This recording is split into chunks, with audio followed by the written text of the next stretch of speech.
So welcome to this video. Today we will be talking about some issues or a specific issue that occur in the 80s and 90s in the USA. The specific problem we will be facing today is the increasing crime rate problem that occurred during this period of time. So the thesis that I'm going to be defending today is that even though racism was the cause of many issues in the USA through its history, such as slavery, segregation, the Civil War itself, they were important and we are not trying to dismiss them, but ghetto culture more than racism can explain the increasing crime rate during this period of time. So this is the thesis I'm going to First of all, we're going to be talking about resentment that black people had towards white people. Secondly, we are going to be talking about the external system that for many white academics is one of the most important reasons that black people made or did some the crimes. Secondly, as I'm going to take the point of Thomas Sowell in his text Race and Crime, and we will be trying to talk about from his perspective what are the reasons the increasing crime rate occurred, and by his talks we can say that it was ghetto culture and not racism. So to begin, I would like to explain what is racism. And racism is the thought that you as a race, for example white people in this case, believe that they themselves are superior in all aspects to other people, in this case black people. Secondly, where I want to explain the concept of ghetto culture, because I think it's important to understand better this topic I'm going to be presenting today. So, ghetto culture is a concept that started centuries ago during the Middle Age in Europe, and it was used to separate or segregate Jewish people, especially in Italy, in Venice. But it went, and later on we can find it during the Second World War, with the Nazis and the German people. They used to segregate people and to use these ghettos to separate people all over Europe during that period of time. So these were isolated, strictly controlled and resource-deprived areas. Later on, we can see them in the 90s, and they were slum areas where there was no law control, and they were specific for certain groups of people due to their constraints. We later on we can see them in the USA, talking specifically about black people, that they started to live there because they were immigrants, so they couldn't live in other places. So they started to live there, and they started to use these ghettos to live in. Later on, we can see that it started to be like we can see them in the 80s and 90s, that it was real. So now we can start with our first argument that I said it was resentment. And resentment is the hatred you feel towards someone else, and you keep it in your heart for a long time till it will develop into something else, some kind of crime or something like that. So resentment during the 80s and 90s is used as a cause of the increasing crime rate problem that we are talking about, because they say that all the things that happened, that occurred during the period of slavery, during the period of civil war, during the period of segregation that was no long ago before that, led people, black people, to feel the way they. So we have for this one fragment from the text of Thomas Sowell's Race and Crime, where he says, they, here he is referring to the attackers, hardly could have reached teenage without realizing and resenting the wide economic gap that still separates blacks and whites in this country. And they could not fail to see and probably return the hostility that glares at them undisguised and across the gap.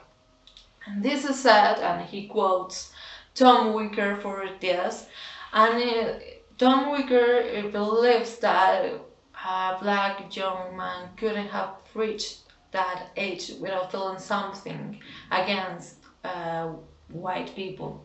So this is used as an cause, as a reason of the increasing crime rate problem because of that, because they say they couldn't have lived all of that without feeling something in their hearts, that their ancestors had still some power in their minds so that they could or that they would commit crimes because of that. So for this we also have the American History X, where there is portrays this scene. Telling teacher I'm fucking cheating? Is that what's happening? I never cheated in my life.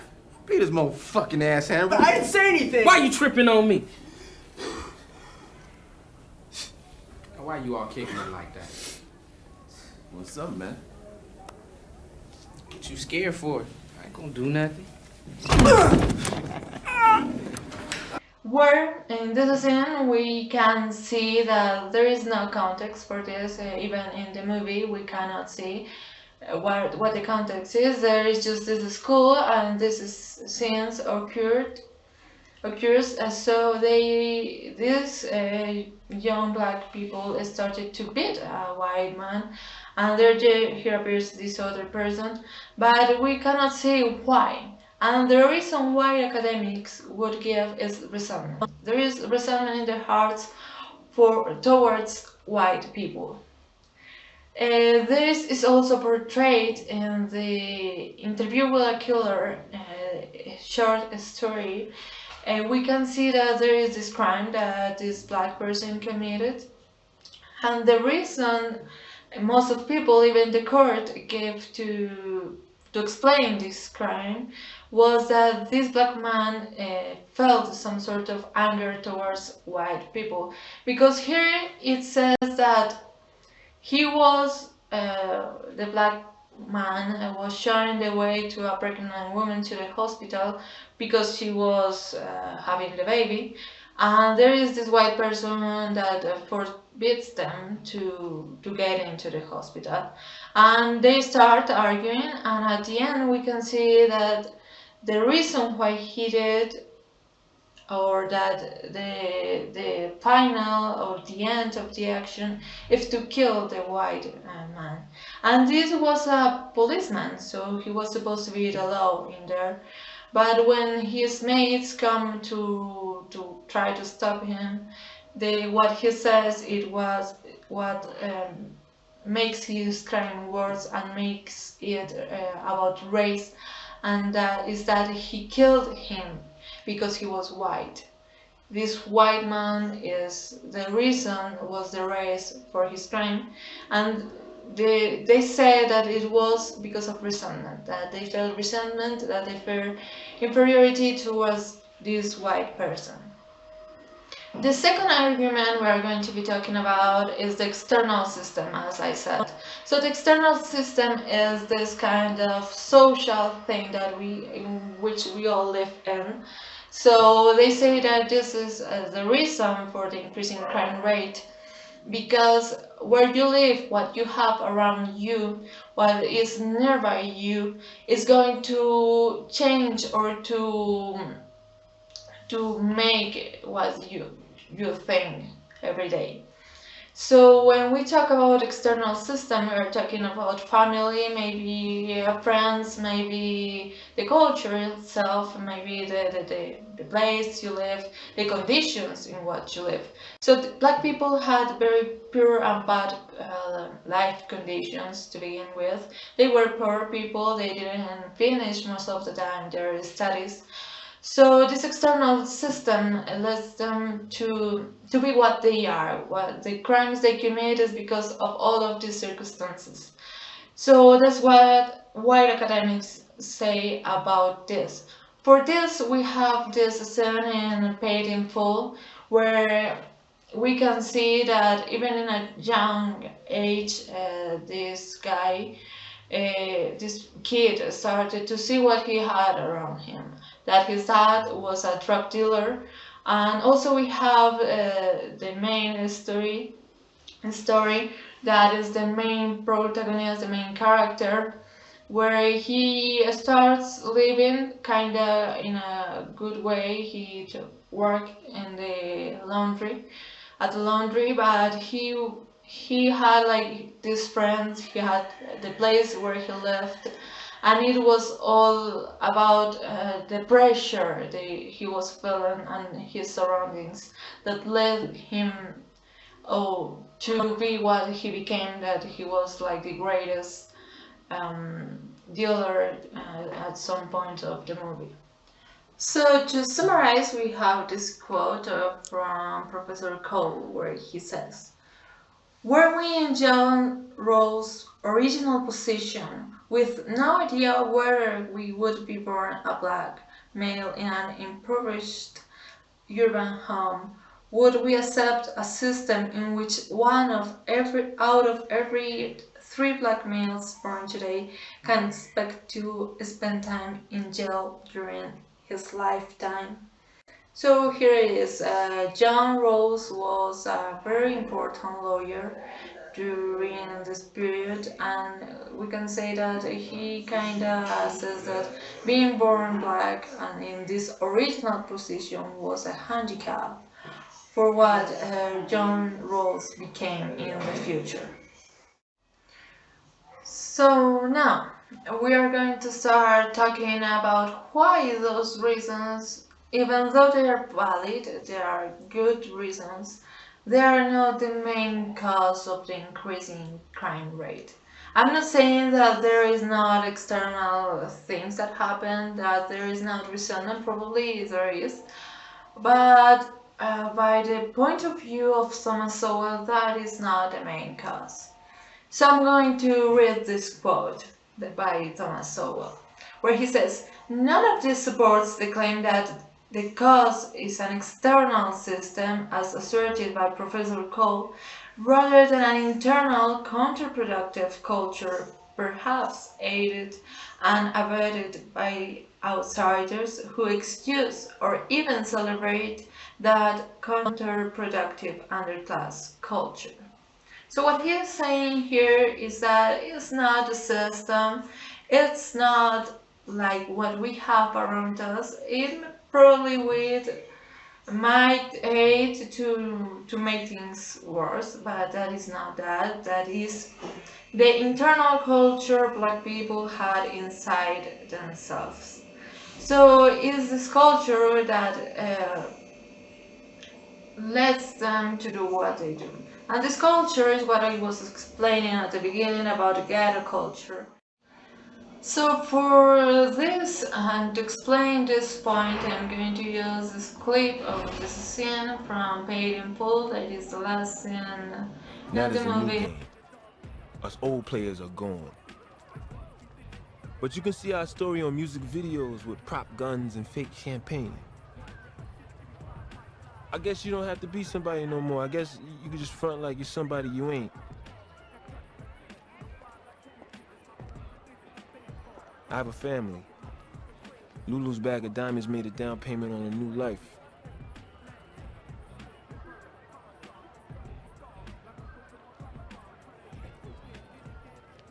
As my man Mitch would say, life is good. So here we can see that the old generation is gone, but there is still something inside the young generation, the new generation that will help them, or that will make them to be there, being drug dealers, having this kind of ghetto culture, where they live and kind of be there and to be what they are, so that they could reproduce what they saw before and also what they had inside themselves. That's what Thomas Sowell is saying.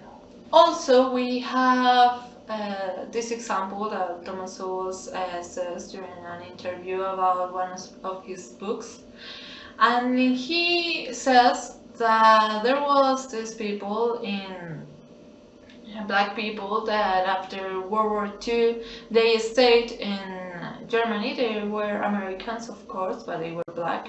So they decided that they would stay in Germany to continue living. And he says that they started to have a normal life, like a white person in the USA or anywhere. And also he gives the example of the Caribbean people, black people. We know that there are black people in the Caribbean area, and he says that they have normal lives just as whites in America. So he says this. Professor Flynn concluded that the reason of this, they having normal lives, was the offspring of black soldiers in Germany grew up in a nation with no black subculture. So they didn't have this handicap, they didn't live in this culture that told them that what they had to do and to become criminals and to end up in prison with time. So they had this kind of normal life. Of course, maybe they had some problems, but the point is that they didn't have get a culture inside themselves to tell them and to make them think that they were less. Because here we have the example of this person, the academics that actually left their works. They were very successful people and they left their works, jobs, because they started to believe and to think that ghetto culture was their own thing and that they needed to be like that. Here we have this example in the movie American History X, and here we can see that the professor, the principal of this institution, actually is a black person, and that he lives the same way everybody else lives. He doesn't feel inferior, he just does his job the best he can, helping even this neo-Nazi. So that's very important because he is not using ghetto culture. So here we have another quote from Thomas Sowell, and here it says, "And one of those black who do not drop out of high school but who go on to college instead, and seldom end up in prison." It should also be noted that from 1994 on the intro to 21st century, the poverty rate among black husband-wife families was below 10%. Are these blacks living in a different external system, or do they have a different internal culture representing different values in their families or among others who have influenced them? So what he's saying here is that why don't all black people behave the same? And the point here is that not all of them have the same internal culture as probably black people in America. It's not that they have a different external system, it's that what they have inside themselves is different. And that's the point here. He's saying, why can't they live different even when they are black? And he says, probably they have something inside themselves that is different from black American people. So to summarize this presentation,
No.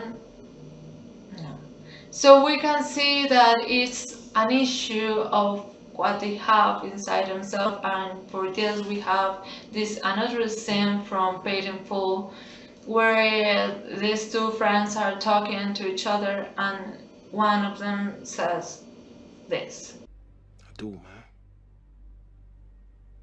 But see, man, a nigga like me, man, I love the game. I love the hustle, man. I be feeling like one of them ball-playing niggas, you know? Like Bird, Magic, or something. Yeah, you know, a nigga got dough. A nigga could leave the league. But if I leave, the fans still gonna love me, man?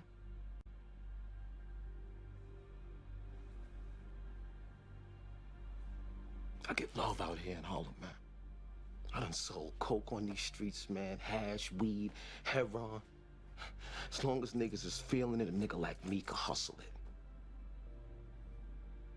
That's my gift in life, eh? So he says that he loves what he does and he loves being what he is, and probably he couldn't imagine himself doing something different. So that's something inside himself. It's not something somebody else